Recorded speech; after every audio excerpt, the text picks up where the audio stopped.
Pakistani cricket کے cancer Wahab Riaz کو surgery کر کے ریموو کر دیا گیا، ساتھ ہی عبدالرزاق بھی گئے، لیکن شاہد آفریدی نے سرجری کو سمجھ سے باہر قرار دیا، ناراض ہو گئے اور توپوں کا سارا رخ کر لیا بابر اعظم کی طرف۔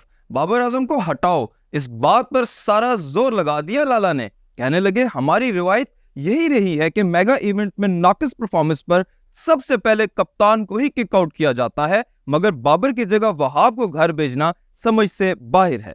خیر دوستو، محسن نقوی کی کوچز اور سابق کرکٹر سے ملاقات کا پہلا نتیجہ سامنے آ گیا۔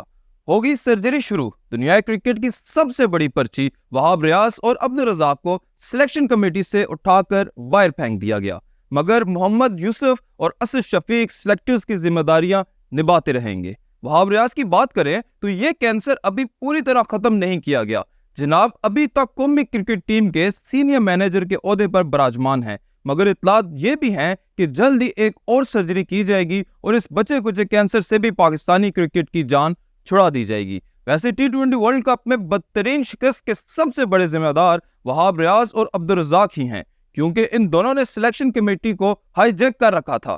اسکواڈ منتخب کرنے میں سب سے زیادہ کردار انہی دونوں کا تھا۔ انہوں نے ان تمام کھلاڑیوں کی حمایت کی جن کی پرفارمنس ٹی20 ورلڈ کپ میں 0/0 رہی تھی، مگر اب سوال یہ ہے کہ آخر شاہد آفریدی بابر اعظم کے پیچھے ہاتھ دھو کے بلکہ نہا دھو کے کیوں پڑ گئے ہیں؟ محمد یوسف اور اسد شفیق کو کیوں چلتا نہیں کیا گیا؟ اگر وہاب ریاض اور عبدالرزاق سلیکشن کے مامے بنے بیٹھے تھے تو ان دونوں کو انہیں سپیس کیوں دی؟ اب اگلا نمبر کس کا لگنے جا رہا ہے اور وہاب ریاض کی جگہ ٹیم پاکستان کا سینئر مینیجر کسے لگایا جائے گا؟ یہ سب اور مزید بہت کچھ ہم آپ کو بتلائیں گے اس ویڈیو میں، مگر اس سے پہلے ہمارا فیس بک پیج فالو اور لائک کر لیں، جبکہ ہمارا یوٹیوب چینل سبسکرائب کر کے ٹلی کھڑکا دیں۔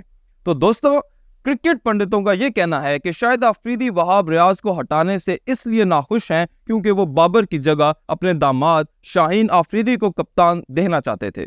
وہاب کو ہٹانے سے بابر کو گھر بھیجنے کی ان کی خواہش پر بظاہر پانی پھر چکا ہے، اس لیے تو کہنے لگے کہ پاکستان میں جتنے موقع بابر کو دیے گئے کسی اور کپتان کو نہیں، لیکن بابر خود کو ثابت نہ کر پائے۔ ویسے آپ سمجھ رہے ہیں نا شاہد آفریدی کا دکھ، مگر یہ بھی سچ ہے کہ وہاب اور رزاق کو محمد یوسف اور اسد شفیق نے ہی تگڑا ہونے دیا، لیکن سورسز کا کلیم ہے کہ وہ بے بس تھے، کیونکہ پی سی بی کی فل سپورٹ وہاب ریاض اور عبدالرزاق کو ہی تھی، نہ کہ محمد یوسف اور اسد شفیق کو۔ مگر اب محسن نقوی نے اپنی مبینہ پرچی کی قربانی سب سے پہلے دے دی۔